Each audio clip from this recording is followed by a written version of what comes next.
Good morning, everyone. Welcome. My name is Menachem Creditor. It's my honor to serve as scholar in residence and rabbi for UDA Federation of New York. We bring you Torah and music, blessing, and community every weekday. We've been doing so since March 18th, 2020. Today it is Tuesday, October 15th, 2024. It is broadcast 1157. It is day 375 since October 7th. We have been coming together nonstop, friends, to learn, to raise each other up, to face the world, to be united as a people, to be good friends and neighbors with each other, to know that when we come together, there is strength to be found. We have traversed 4.5 years of holidays, of world events, of personal life moments, and we share them all, and we start each day by saying good morning, one person to the next. If you're new to the community, I hope that you'll say good morning. I hope you'll just share who you are and where you're from. It is beautiful, beautiful to welcome you, to know that we are made stronger with every new friend who's joining us. So Lois, Rebecca, Arlene and Penny, Susie, it's good to see all of you. Hope that you are safe and well. Hi, Michelle. Rose and Anya, April and Perry, Catherine, good to see you. Linda and Jonathan, Richard, Amy and Adrian, Booker Tov. It's good to see all of you. Linda and Dale. Penny, how are you on both screens? You are on Facebook and Instagram. You are very talented. Sherry, it's good to see you.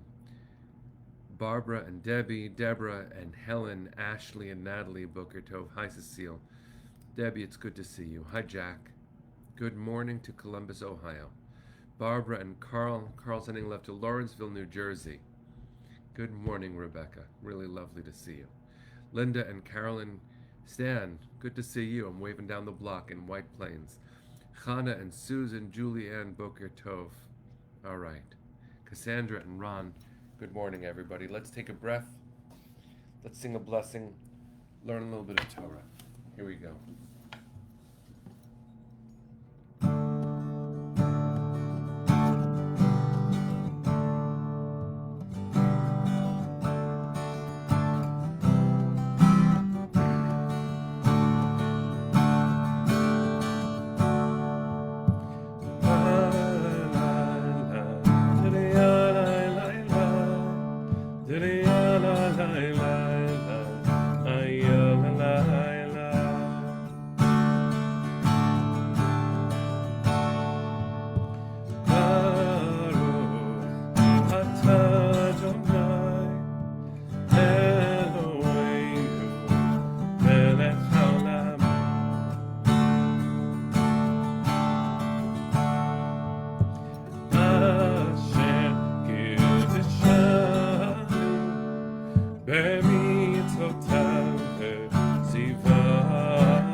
It's good to see all of you.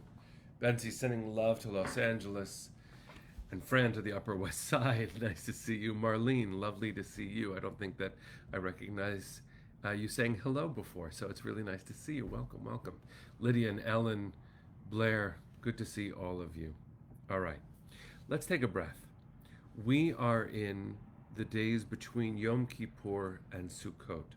We are in the midst of the war that hasn't ended. 375 days ago was October 7th, and that tells you how we have been fighting and fighting. It is beautiful to know that along the way, even amidst these hard times, we are united in heart, in our work. Judy is on her way to Israel. She's in the Paris airport, joining us from there, sending you incredible wishes that you carry all of us with you on that flight. Bring us home with you. We have been praying and lobbying and marching and crying and fighting to bring our family back. There are still 101 sisters and brothers of ours, babies and grandparents, held hostage in Gaza. We are praying for them.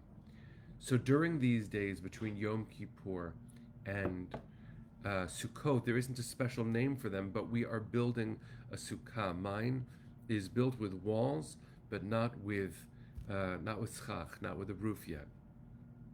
And we learned yesterday about the idea of a vulnerable structure.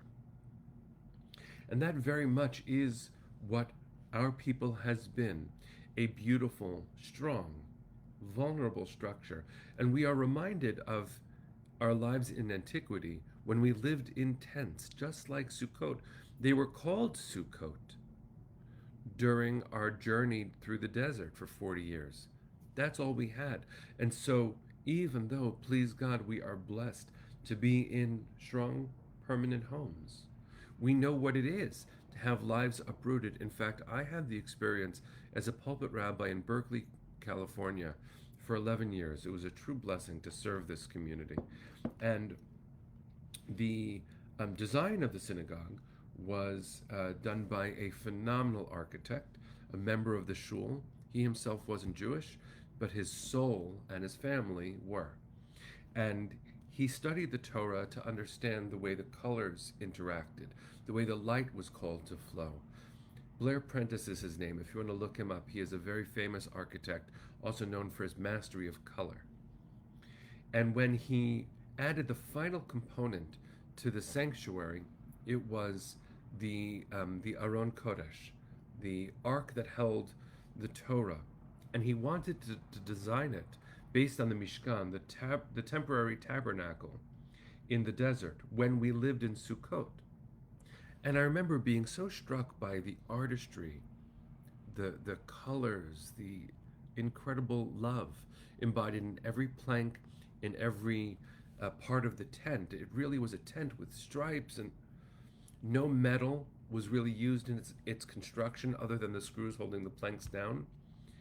And it was held together by knots, by really masterfully tied knots. And then I realized something disturbing, even though it was an essential part of this construction. It was designed like the Mishkan, the portable tabernacle. In our permanent home, our sacred home at Shul, was the heart of our community, the ark within which was the heart of hearts, the Torah itself. But the housing for the Torah was built like the Mishkan, just like Sukkot, to be deconstructed and reconstructed. And that was a statement about Jewish history too. For all of the complications, Jewish history has been defined by being uprooted and reconstructing, constructing and deconstructing community. The way our diverse people has existed in places like Iraq and Afghanistan and Spain and England and Denmark and the United States, everywhere around the world, Morocco, you name it. We have had not only lives in these places, Poland, Germany. Not only have we had lives, we have throughout our history had to move and shift. And when I say had to move, I'm being very gentle. Clearly, Sukkot is about a journey running from having been enslaved toward a promised land. And the promise of Israel, a reborn Jewish homeland, is actually very much a response to that history. Think about Fiddler on the Roof, which is a specific Ashkenazi depiction of Jewish history, especially in the former Soviet Union, before it was a modern state. And under the Tsar, pogroms were regularly endorsed by local communities, and eventually Anatevka, the home that is depicted in Fiddler on the Roof, had to be disbanded and the Jews wander. Here we are, friends, remembering that, because a sukkah can be constructed and deconstructed. We build it and we take it apart. That's not our history anymore. It will never again be our history. The state of Israel is not only a political reality, it is a spiritual response. Those early Jews, the early Zionists, who were anti-religious in their posture, were the fulfillment, from a spiritual perspective, of our yearnings. When we prayed for a return to Zion, a return to Jerusalem, for 2,000 years of disempowerment, of wandering, of homelessness, we yearned spiritually, but we did not mobilize physically. And so what an important thing, friends, for us to remember that we will not be wanderers anymore. Part of my ability to be a proud and loud Jew in the United States or anywhere in the world is based on what Zionism told the world once again, which is that Jews belong on earth. Jews belong. We have a place, we have pride, we don't always get it right, but we have every right to try. During these complicated times, friends, the Sukkah is a reminder of what we are called to establish, which is permanence. We do not live in a Sukkah after Sukkot. The Sukkah is a lesson, is a spiritual reminder, is a holy, sacred experience, but it is not the trajectory. It reminds us of what we deserve on earth, which is not protection by miracle, not wandering in temporary structures. It is setting roots down and saying, I belong. I deserve life. What we are fighting for when we speak about and lobby around and march for the return of the hostages is the recognition that they deserve what we deserve, which is home. Home. Home is not just a political thing. It is a spiritual thing. We in the United States right now, which is not where everyone in this community lives, we in the United States are fighting for an appropriate definition of this national home. That is spiritual in its own way too. I bless us in these days as Sukkot is almost here, begins tomorrow night, which is just unfathomable. To hold on to these lessons and to set our anchors in the ground and to not give anyone the illusion that they have the right to question whether or not we belong here, there, or anywhere. Jews have a right to a home. That is one of the essential messages of Sukkot. May we aspire to the right values in our home, but never confuse that with the right to have one. Friends, with me, bring them home. Say it, bring them home. Now send your hearts with me to those who are being kept from home. Let's sing.